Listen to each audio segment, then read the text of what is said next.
kalau kita bangun, misalnya seperti ini, kemudian bangun dari tidur, maka sunnah nabinya, nah ini duduk terlebih dahulu.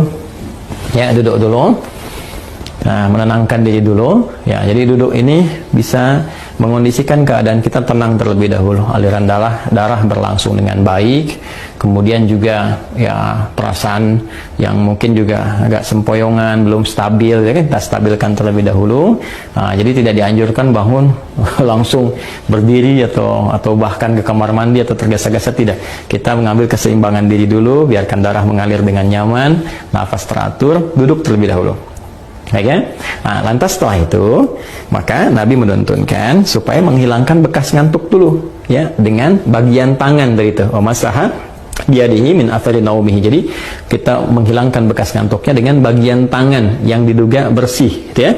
Nah, jadi nanti ada di hadis lain bahwa saat bangun tidur nanti, saat bersamaan kita akan wudhu, kita dianjurkan untuk cuci tangan terlebih dahulu, ya kan? Karena tidak menduga di bagian mana tangan ini bisa menyentuh hal-hal yang mungkin kotor.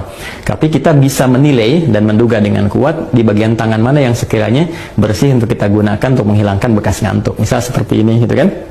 Nah, atau kalau kita duga baik, bersih, kita gunakan seperti ini juga. Nah, apa tujuannya? Pertama, untuk membangun kesadaran terlebih dahulu. Ya, sebelum kita berdoa atau sebelum membacakan ayat-ayat atau kalimat thayyibah, supaya doa yang dibacakan, ayat-ayat Quran yang dibacakan, kemudian nilai-nilai spiritual yang dimohonkan kepada Allah itu tersambungkan dengan khusyuk. Ya, bisa khusyuk, bisa benar terasa dalam jiwa.